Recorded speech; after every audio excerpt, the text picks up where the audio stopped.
Hey guys, welcome to another episode of the Space Between podcast. I'm Renae Lipsmeyer. Be sure to like, subscribe, and comment on these videos. Thanks again for watching.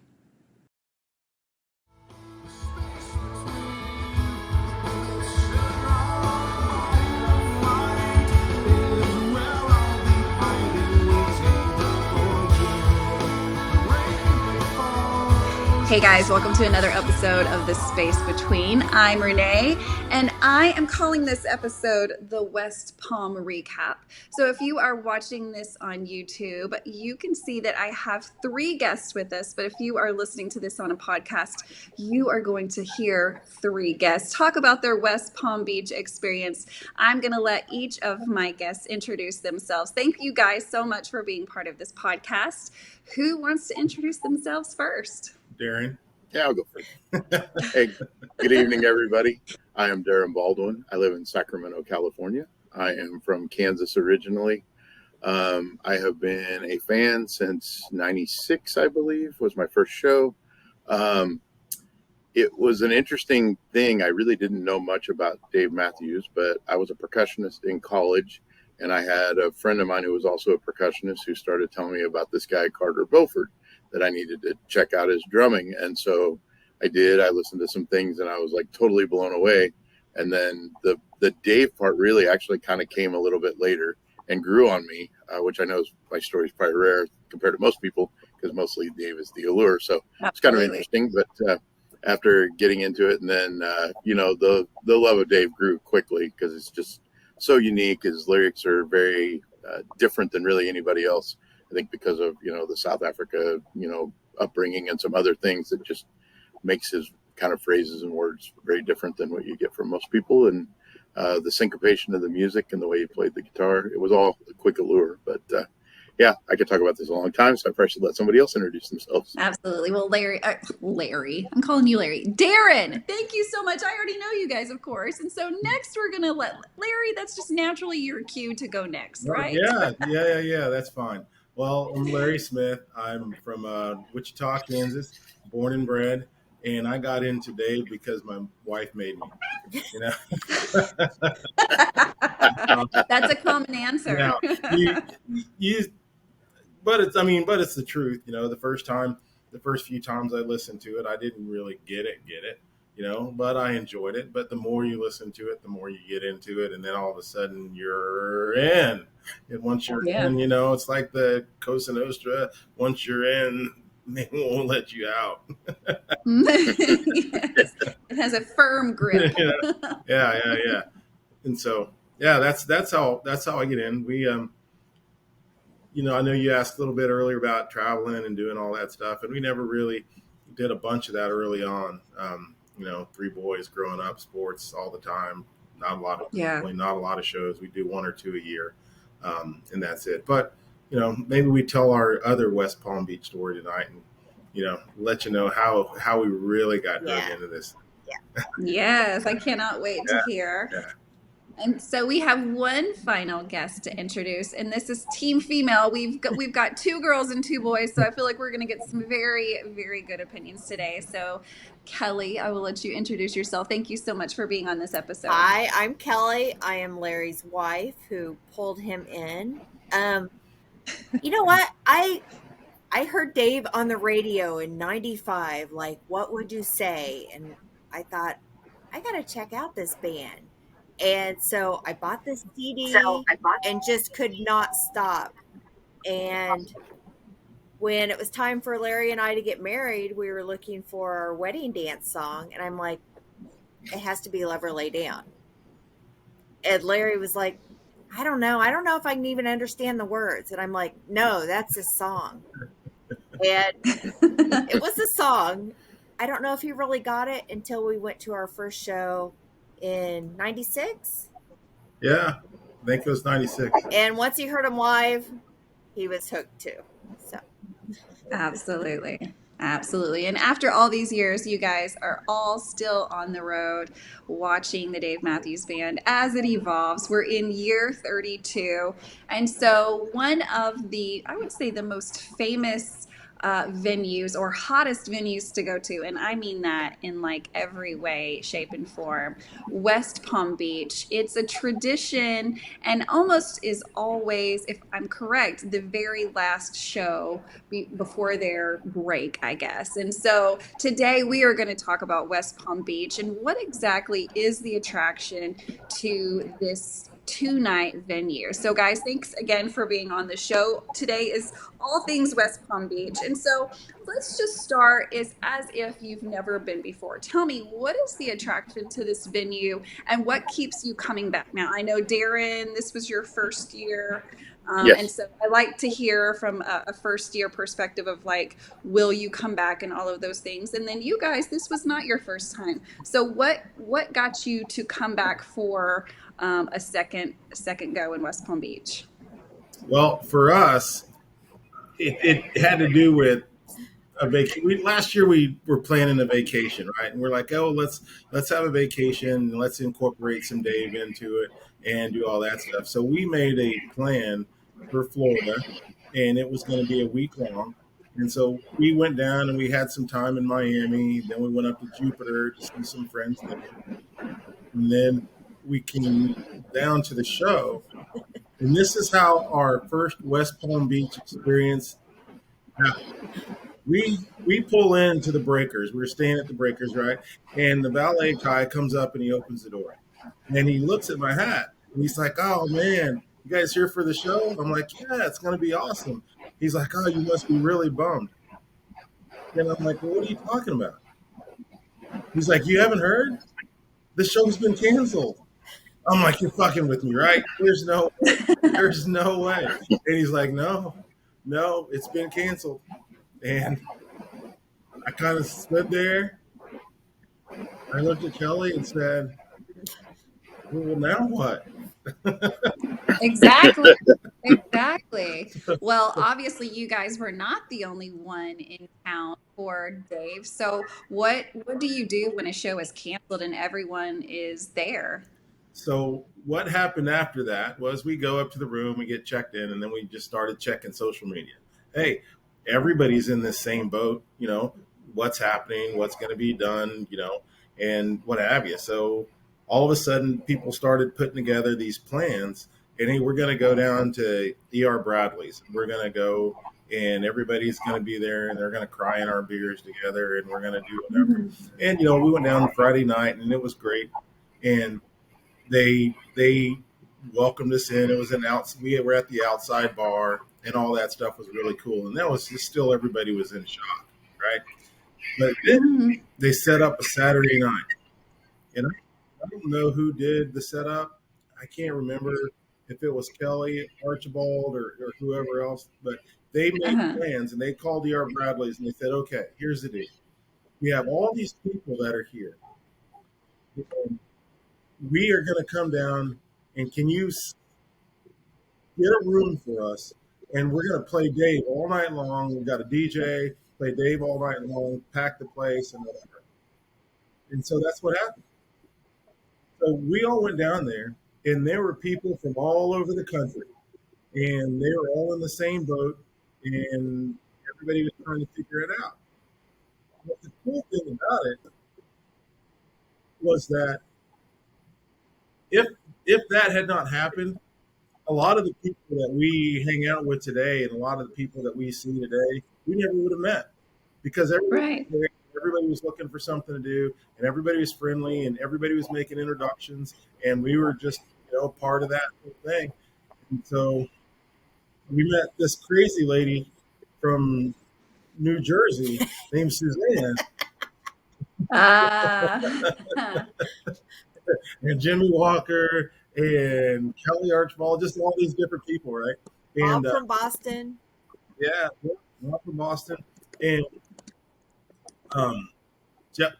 Joe Towler, and they're just a bunch of different people. And then we got to talking about different venues. And then they were all like, well, you got to come to this venue. You got to come to this venue. You got to come to this venue. You got to do this. This is the best one. This is the best one. And that was when we made the decision, oh, you got to come to Mexico. You got to do this. And we had done none of that. We hadn't been anywhere. We'd been the closest to Kansas ones. we've been to, Bonner Springs. We've been down to Texas a couple times. Been to Denver, and that was about it. Chicago. Oh, in Chicago. Chicago. Yeah. Yeah. Awesome. Yeah. And that was it. And then when we went down and did this thing, all of a sudden we got all these people, everybody has their own home venues. And then you make the decision, okay, we're going to start doing that next year. We're going to put all the big venues on the books. And so, West Palm Beach for us was a game changer as far as traveling to see Dave and, Right. figuring it out. Because since then it's been, Suzanne, well, you got to come to New York when they come to New York. So we went to New York. Then they're like, oh, you got to go to Mexico because Mexico is the greatest of all time. And we've never been there. Okay. So then we went to Mexico, but also before that it was, oh, you got to come to the Hollywood Bowl. You got to come down there and do that. So we did that. We met Darrin. Yay. Darrin down there, and then Nikki Flynn and all her group, and a bunch of people down there. And so you start meeting these little pockets of people everywhere you go, and then the next thing you know, you got this big old wide circle of Dave people, and it's like family. And then Yes. and some of them turn out to be really, really awesome. Yeah. Absolutely. So imagine going to a show and not having Darrin there with me because all the ones that we go to, he seems to be at. We miss some, but I don't think I've been to a single one this year where Darrin wasn't there. True. That's amazing. I mean, it really is. And people say this often that once you have gone to enough shows, when you go, it's like a family reunion. And so I can see how that would make sense because people do become, if not family, really good friends, right? And so it's definitely a cool way to live. And so it sounds like year one didn't necessarily work out for you guys music wise, but building relationships wise, it was kind of a blessing in disguise that all that happened because you still really walked away with a feeling that you can only get from the community that follows the Dave Matthews Band, right? Yep. So even though you didn't get the music, you got all of the benefits that come along with the music.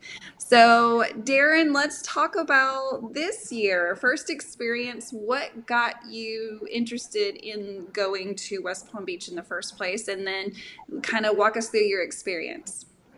So really, I just kind of told myself this year that like I was gonna go some places I'd never been, and so there's a few iconic places like Deer Creek. You hear it on Sirius XM, you can just tell it's a different vibe.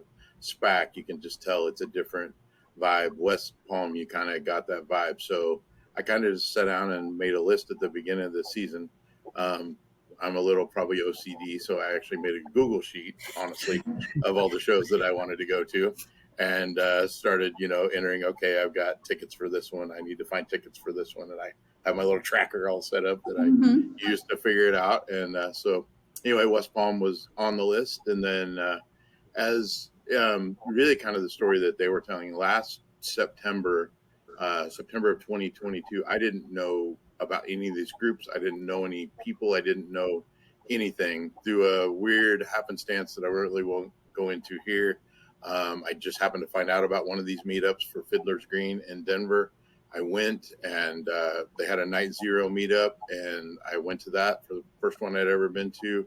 And just like everybody just like basically adopted me like instantly, made me feel so welcome. I met Nikki and her group and Suzanne and just a bunch of people. And it was an amazing time. And then it just really went from there. And I'm like, well, this is a lot of fun. I think I should see where the next show is. I probably want to go there. Oh, that was great. Now I know more people, so I'm going to just go to the next show. So I say all the time, it really is probably, it's 50% the music and the experience and the atmosphere and everything, but it really is 50% of, I get to spend the weekend with some of like the best people on earth, like who are some of my best friends and just people who are going to be in my life forever. So, you kind of really get the best of both worlds now.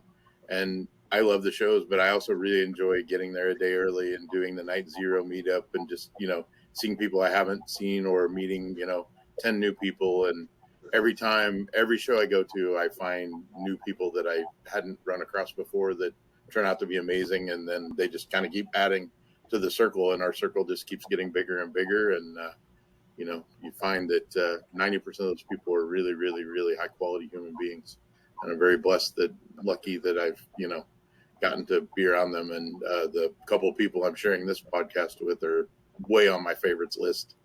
All right. Larry and Kelly, I couldn't say enough good things. Like, I couldn't say enough good things in the whole world. I could talk forever, and it wouldn't be enough good things about how awesome they are. So I'm very lucky to be here. Thank you for having me. You guys really do have a reputation that precedes you, each of you, and that's why I ask you guys to be on the show is because you guys have a contagious spirit about you. A lot of people know of you because you are at so many shows, but also outside of that, I think people really gravitate towards each of you because you're so welcoming and so friendly and so genuine, and those qualities in people are sometimes very tough to find. And so I, just can't say enough good things about you, but I hear it. And when it comes all the way around and, like, not only do I really love these people, but like other people love them. And so you guys, whatever you're doing, keep doing it because it's working and it's making a difference in all of this. So thank you again so much for just being who you are, and thank you again for kind of telling your side of the story on this show. So I know this is a silly question because of the name of this city, West Palm Beach, like it kind of gives it away that we're going somewhere tropical, we're going somewhere on the beach, but like what are some of your favorite things and what were some surprises? Because there is time outside of the shows, right? We've got a Friday night show, we've got our Saturday night show, but if people that come in before or after or choose to spend more time in West Palm Beach, what are some things that would draw people to stay in that area? And what are some things that are fun to do outside of maybe the Dave Matthews Band world if you're looking to turn this into a vacation? I mean, obviously you've got the beach right there. Like, I'm a horrible golfer, but I do enjoy playing golf. There's a lot of opportunities to play golf in the area. Nobody would want to be on the course with me because it's horrible, but I have a lot of fun when I go. But yeah, I think that's one of the things. And like I said, you're right near the beach and you're a couple of hours from Orlando where you've got Disney and, there's, you're probably an hour from Miami, Fort Lauderdale. There's like so many things within proximity. And I mean, the climate is pretty rough if you're not used to it. I live in California and we have hot, we get 110, but it's very dry, like 8% humidity. And, I don't know, 80%, 90%, whatever the humidity was there, it was pretty tough. I definitely lost a few pounds of perspiring over the weekend. Yeah. And I had kind of experienced a little bit of that SPAC because it was a little bit humid. So I kind of prepared. I bought a neck air conditioner and a neck fan and, tried to come prepared, brought some water wicking shirts and, just tried to do some things to make it a little better. And all that helped. But it was, it's pretty warm there. Definitely. If you're not used to the humidity. So besides the beach, Larry and Kelly, did you find yourself doing anything that was non-beachy, or what were people doing in West Palm Beach? Well, for us this year, we really were kind of in and out, right? So we got in late on Thursday, and then we were out on Sunday. So we spent some time by the pool, which we met some really incredible at the Canopy. Downtown is where we were staying, and we met some really cool people at the pool, made some friends there, and then just that, it was mostly Dave related, tailgating and what have you. Now last year when we went, we had planned more around it, so we came into Miami, we stayed there for a couple nights, we hit the beach, we hit the nightclubs, we had some good food,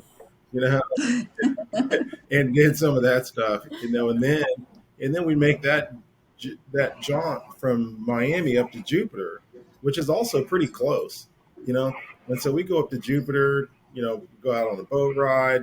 A couple different friends have some boats. They took us out. We, swung by. We're going to go see Kid Rock's house. We're going to go do this, and we're going to go. Awesome. And so. And so we did a bunch of that, and then we came down to get the news that COVID and no show. But there's a lot of stuff to do in the general area. So a lot of it's going to be water related because you are on the ocean, you are there for the beaches and whatever. But it was kind of cool. We went for lunch downtown one day. The West Palm Beach has got a really cool little downtown area that you can walk around and stuff, or the square, I think they call it. So yeah. That's awesome. That's awesome. So let's talk about the venue. What is the venue like? Is it your traditional lawn, reserved, and pit, or what? Talk us through what someone could expect when they're going to West Palm Beach. Um, yeah, it's definitely the kind of standard. You had lawn seating, you had the reserve seating, you had the pit. The pit was a fairly small pit comparatively to some of the venues, um, and it was nice, and probably because of the heat and humidity, they definitely didn't oversell it. So you had a little bit of room to stand. You didn't have people like shove 3 inches from your face. You had like a little personal space. So that was nice. I felt like good that they didn't probably oversell that. Yes. Um, and I think it's a pretty decent sized as far as the seats go. I think there were maybe, I don't know, 6 or 9 fairly large sections of seating available, and I'm not really sure. I didn't spend time on the lawn, so I'm not sure how big the lawn was or what the viewpoint was from there. But you could tell there were some big screens and things, so I'm sure people had plenty of opportunities to see. And I know there were a lot of people who came specifically to go to the lawn, so I'm sure it was probably a good, it's probably a good lawn. Yeah. So we hear that the lawn's a great experience. We have friends that have sat up there last year and again this year intentionally, saying, "Hey, we want to be up there because it's cool. They got some palm trees in the back, and if you're down in the reserve seats and you look back there, man, it's awesome. It's a nice lawn as far as the angle and everything. So it's Mhm. not flat. It's got good grading, so you can see right down in there. We walked up there and said hello to a couple of our friends earlier on night two, and yeah, I mean, I think it's pretty cool up there. Awesome, awesome. So it sounds like you guys, so you were reserved and pit. So give me like your take on pit and reserved. What were your thoughts, and would you want to do the same again? Now, Darren, I feel like I know your answer already, but go ahead and tell us. All right. So, I mean, I was in the pit. Like it's, and there's a million ways to enjoy the experience, and there's lots of ways for everybody. My personal best experience is to be close enough that I can really see, and I love watching the nuances of, I can tell like Carter giving a little cue when we're about to end the song, or Dave will give Buddy a little wink before he's getting ready to do his, solo, or there's just some really cool things. Or I like to be close enough that I can pick out what guitar Dave has and what bass, Stefan has. So if I can figure out what song it's going to be next, or just all the little things. I mean, that's for me the way that I enjoy the experience the most. But I don't think there's a bad way to experience it. Like I think no matter what you're doing, it's going to be awesome, because you're around a bunch of people who feel the same way you feel, and are kind of taking it in the way you're taking it in. They're obviously every once in a while you get a person who's like a little had a little bit too much of one thing or the other and gets a little obnoxious, but it's pretty rare. I'd say we're probably at most concerts it's 50-50, and at a Dave show it's probably 95% awesome and 5% the outlier groups. But we had a one little run in, but it turned out to be no big deal. Took care of it real quick and moved on, and just it was a great experience. I Awesome. So were you guys reserved seating both nights or just We were one? the pit one night and reserve seating the other night. And I Awesome. mean, I would never turn down the pit. The pit was awesome. No, of And course. I don't ever remember noticing water in the pit before, but at that show they had water jugs and even bottled water later in the show. So, I mean, just to That's keep people awesome. hydrated. And security there, I will just say, was so awesome. We When we were in the pit, we watched one of the security guys singing every song, even the deep Oh man, tracks, I love which just that. brought me I joy. love that. As far as I love. reserve seating went, there was no airflow. The view was great, but Uh, I would say next year I would take lawn over reserve seating just because of the heat factor. It was yeah, hot, yeah, no. and I cannot I imagine. was fading towards the end of the show just from the heat. We Yeah, were we yeah. were we were in section two, which was center stage, um, like third row from the pit. So we had a great perspective and everything. But because of where we're at and there's no breeze at all. I mean, I'm dripping sweat the whole time. And Kelly, like she said, she was starting to really feel it towards the end, you know. Yeah. Yes, yes. Well, if you guys are anything like me, the amount of standing and sweating and pretty much anything I do at a concert is not my typical lifestyle, right? So when I'm at home, I'm not standing for 6 hours or 8 hours in 100-degree weather. So doing it is hard work, right? Like it's genuinely, hard work. And so I totally understand what you're saying. It's tough. So let's talk about tailgating. Was that something that you guys were a part of? And if so, what did tailgating look like at West Palm Beach? There was some pretty cool tailgate experiences. We had so my friends had the premier parking. So like a slightly funny story, we had, usually I like try to rent a pickup truck because I drive a pickup truck and I'm a big guy and it's just not very comfortable getting in a little car. So I get to the rental car place and they're like, "Oh, sorry, sir, we are completely out of pickups." And I'm like, "Well, what do you got that's going to hold somebody my size?" And they're like, "Well, the only thing we can get you is we can get you in this minivan." So I get this minivan, and I swear to God, I'm driving it like Vin Diesel in the pacifier, like hauling ass around everywhere. And so the friends that rode with us, like it became quite the little funny story about joking about the minivan tailgate party. But we had a good time. We ended up parked right next to some really cool people that we hadn't met before, and they had their pop-up tents and. Very smartly, they had a small kiddie pool that they filled with water and ice, so that you could kind of take off your shoes and soak your feet before you went in. Awesome. It's like really the best way to cool your body down is you can keep your feet cool. It helps the rest of your body. So they not only were they very hospitable, but they were very intelligent in how they went about going about preparing for the show. And so I had a great time. And then after the show, our friends Dave and Shelley had an RV set up and it was really nice, and they grilled and just did a fantastic job of hosting. There was probably, I don't know, Larry, you think there was probably 30 to 40 people? Yeah. In the last night when we went over to Dave's. Yeah, after night two, yeah. Wow. Yes. So yeah, the tailgating was really off the hook. Excellent experience. Again, just quality people like everywhere you turned around.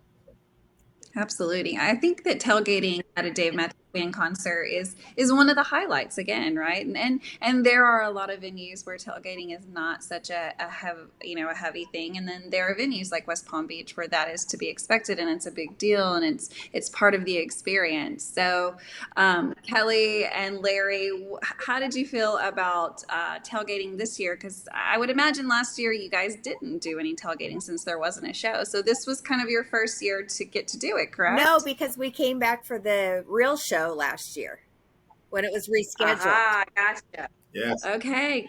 Awesome. So what we did though find out is they have the RV area there, which is pretty cool. Like Dave and Shelley, they came and they set up and they had everything over there, and we went over and found them before both shows. So and then after night two we actually parked over there by them. So then when we got out of the concert, we could just go over there and everybody just hung out afterwards for a while the lots cleared, and we had a chance to enjoy ourselves with them and all that as well. But Doug Schwab, who owns Maverick Productions or whatever, he puts on a huge tailgate every year. And so last year we were invited over there for the first time, and we hung out, and there's 50, 80, 100 people over there. These three big tents, and he does food and drinks and everything for everybody. And he just puts on a really, really good tailgate. So we were looking forward to getting over there and spending some time with him. And so we kind of bounced around on both nights. We hit up the Dave and Shelley's. We hit up Doug's place for a little bit. We walked around the parking lot because we like to just go meet people too, right? So absolutely, we would just, especially night two, we just, picked up and hey, we're just going to go walk the aisles and meet people and say, hey, hello. And that was a lot of fun. But man, Doug Schwab does a first class tailgate out there, man. And it's a lot of fun. Well, hopefully next year I will get to be a part of that. I definitely wanted to be a part of West Palm Beach this year, but it historically has always fallen on my husband's birthday. So, as priorities go, he's definitely above the Dave Matthews Band. So we stayed home and we celebrated, but we did listen to Friday night as it was on XM radio. So we weren't completely absent. So let's move into the set list for the weekend. And we're just going to briefly talk about some highlights that were on the set list for the weekend. So on Friday night, Darrin, I'm going to have you talk through Friday, and then Larry and Kelly, if you want to step us through Saturday, then let's just talk about the highlights of the weekend, starting with Friday night. So as far as the shows go, Friday night was awesome, but Saturday night was just like one of my top 5 shows ever. The set list Saturday just was incredible. But we'll start with Friday. We started off with the So Much to Say, Anyone See the Bridge into Too Much, which was great. They've done a few fakes on that, so I kept thinking, okay, is it going to be a fake, or are they really going to go to it? They did. It was good. We got Busted Stuff 7, which I love. That was a great one. We did get that one. Got American Baby intro, Break Free, Rapunzel. So Damn Lucky was amazing because there was a lot of the crowd singing was really good and very loud, and Carter kind of kept it going on and on and on, keeping people singing a little longer than normal. And he really just enjoys when everybody's singing good, and he's conducting like he's conducting the orchestra. So that was pretty fun. We did get a 2-step before the closer, and then we got Baby Blue in the encore, which was amazing. And then we ended with Jimmy in a Brick House. But that was a good set list. The band was playing really well. They were very tight Friday. Everything was technically super sound. I mean, they're always really good, but you could tell that it was even up a notch on Friday, and then Saturday was even just 10 notches above that. But yeah, so Friday was a great night. Yeah, it was Friday. It was pretty cool. I did notice that I got a set list on Friday night after an American Baby intro was not on it. Yeah, the original. I just noticed that. It was not on the original one, but they ended up doing it. Now, I want to tell everybody, you can thank me for manifesting American Baby intro back in the set list, because I've been begging for that thing. I've been begging for that. And when they played it at SPAC, I about fell over. You can ask Kelly what my reaction was. I think I might have broke into tears. I was like, oh my God, I can't believe it's back. You're not alone. I think there were a whole bunch of other people that felt the same way. So There was a lot of disbelief and a lot of surprise. Yeah. So before we go into night 2, I'm just going to take a quick break, because from time to time I like to highlight fans that have a small business. And so Star Wilson is one of my besties in the Dave Matthews Band world. And so she does a lot of creative things. And so we're going to let a commercial roll right here, and we'll be back for night 2 in just a second. Hi, my name's Star. I'm the owner of SW Design Concepts. I have a small business located right outside of Springfield, Illinois. We offer several custom items for everyone on your shopping list, from timeless to trendy, classy to sassy, whatever your shopping needs are. If it's one person or if you want to order in bulk for your business, we have you covered. Our insulated drinkware is our #1 seller. So if you have any questions at all, feel free to reach out to me directly or stop by our website at swdesignconcepts.com. We have a little something for everyone. All right, guys, thanks for checking that out. Be sure to find Star on all of the social medias and give her some Dave Matthews Band fan love. So we're back talking about West Palm Beach. So Larry and Kelly, take it away. Tell us about night 2 and what were some show surprises for that second night. Well, I'm always down for the Stone, and so when we get a Stone opener, that's yes. And then, I know, Granny is one of Kelly's favorites. And so we get Stone and Granny coming in, pretty close proximity, but in the same deal. I mean, I was like, okay, Drunken Soldier. I'm like, whatever we get. And then they've got Raven. And I was like, oh, Yes. Whatever happened. whatever happens next is whatever, Right. you know. Yeah. You know. But Raven was definitely a tour. It was one of the tour Yes. debuts. So they had not sang it in 2023. What else am I missing besides? And we haven't quite finished night 2, but was there anything in night 1 that was a tour debut? I don't think so. I don't think so. I don't Not think Help so. I Myself? think the two there. No, I think it was played previously once. I think. I could be wrong. So we got Raven, and of course that was a tour debut. Always one of those deep tracks that we like to hear. And so step us through what happened after Raven, and then how did they decide to end this particular concert in West Palm Beach? Well, I mean, you want to talk about the only thing that's one of the new songs that I think everybody, at least I'm enjoying it, you know. So Oh yeah. I really like it. you know, and then we got the Late in the Evening, which is really cool cover, and it's just kind of vibey and jammy, and yeah, I love it. And it Dave goes coughing on his J always makes me laugh. Yeah, and then I think that the finish was unbelievable. When you get Christmas in July, Yeah. I think Darrin was saying, like, when him and Carter walked out together, everybody's like, what in the world are they going to play? Because you just don't get that combo coming out, Right. from solo. So we got that, and it was unbelievable. And then that crushed in was,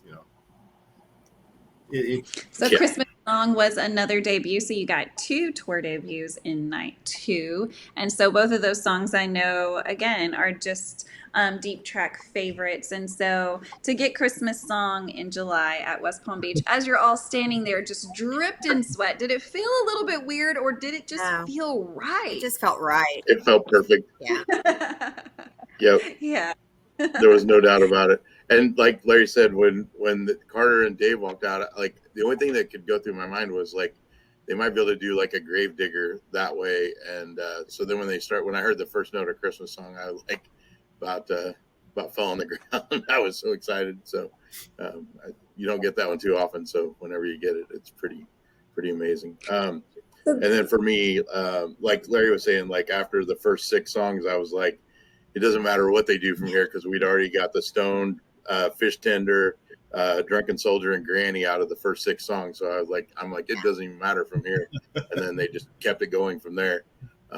Drunken Soldier is probably, it's not my favorite of all the songs, but lyrically, like, the words to that song are they're my favorite words to a song. Like, if you could aspire to be something as a human being, like, if you just listened to the words to that song and tried to be that, you would have it figured out.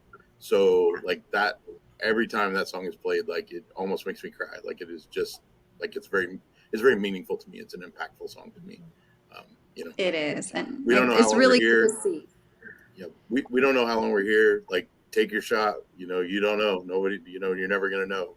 Stop trying to be something you're not. Like, all those things. Be kind always, no matter. Like, it's just an amazing song. Shine your light. Yeah. Well, shine your light while you got one. Yeah, exactly. That's right. That's right. Well, I'm so excited to see so many of these, what we call deep tracks, coming back into rotation. And I like to think it's because the boys, are just professionals at knowing when to pull stuff out and the perfect timing for it. So I don't believe that all of this has happened just spontaneously, although I could be completely wrong. And like I always say in these podcasts, none of this information has been verified. It's all hearsay. But if you have a way to connect us directly to the Dave Matthews Band, hook a sister up and I'll verify all this shit for you guys, okay? I'm looking for a way in. So, guys, thank you so much for helping me just, have more content and really kind of drive the people that are listening to this podcast or that are watching on YouTube to really, we want to be a resource for people that are looking to see the Dave Matthews Band, because I think we have several more years ahead. I don't think the boys are done yet. And I think as we continue to talk about the contagious spirit of the people around the Dave Matthews Band, I just feel like we will continue to see new listeners at all of the shows. And we are kind of the guides, if you want to say that, right? Because we've been in the trenches, we kind of know, and we all love to teach the word of Dave, right? Or whatever. And so I'm so excited about the future, and I'm so excited knowing that our future together, because we're all going to be hitting these shows together. So it's fun to pick up friends. I think as I've been doing this, adults always complain that it's hard to meet people, because it is, right? We're all so busy with work and life and kids and sports and just all the things that life has for us. And so when we take a minute and we pause and we do this simple little thing like going to a concert, it can make such a big difference in all the other shit in your life, because making yourself happy for a second really can change like your whole life. So guys, I want to say congratulations on taking time out and making yourself happy and investing in yourself, because if you don't invest in yourself, you can't invest in other people. So congratulations on remembering to take care of you. Any closing words on West Palm Beach, and what is next for you guys? What's next in the Dave Matthews Band world? The gorge, Well, baby. We'll see you there. Yeah. Now, Darrin, I know that you're hitting some California shows. That's your home state. So what is the next show for you? So I'm going to do the casino show and then Irvine, and then I'll do Bend and close out with the Gorge. So I'm going to have a nice last couple of weeks of the tour. So I'm very excited about that. Amazing. That's amazing. Can't get here soon enough, although I am ready for like a week of break to kind of rest and get my body back in shape. And this is by no means a complaint, because I am like beyond lucky, but as you get a little older, like the shows and the hot weekends do take a little toll, and it takes a little bit longer to recover. And I've been hydrating consistently for the last 3 days since getting out of there, trying to replenish everything that was perspired out, but not a complaint in the world. I would do it again a million times over. So that's right. I mean, people do this for football, right? They cheer on their favorite teams. So we can't feel weird that we do this for musicians, because they need love and support too, right? And so that's what we're doing for the Dave Matthews Band. So guys, I'm so excited to get to experience the Gorge, not only for the first time this year, but with all of you, right? It sounds like we're all going to be in the same campground, and so there's some exciting things that are going to happen ahead. And be sure to stay tuned to the Space Between, because we're going to have like a million videos from the Gorge. That's just going to happen. But we want to step you through, if you've never been to the Gorge, if that's never been on your radar, definitely stay tuned, because that's what we're going to do. We're going to help step you through what the pilgrimage to the Gorge is all about, because it is a big deal to go, for most of us, halfway across the country to a land where there's not even a Walmart within 30 minutes, which is kind of a scary deal for us to live in the city, right? Like, what do I do if there's no Walmart? Oh my God, I'm from Arkansas. I'm like, they're everywhere. So what will this trip look like? What does it take to plan? What are the expenses involved? And so be sure to stay involved. The Gorge is our next project. And of course, all of my guests that are currently on this podcast will definitely be there and definitely be involved in the podcasts that come out in the future. So guys, thank you so much for being part of this show. And as we always say, peace, love, and Dave Matthews Band. Be sure to catch us next week. And if you are on social media, be sure to follow us on Facebook,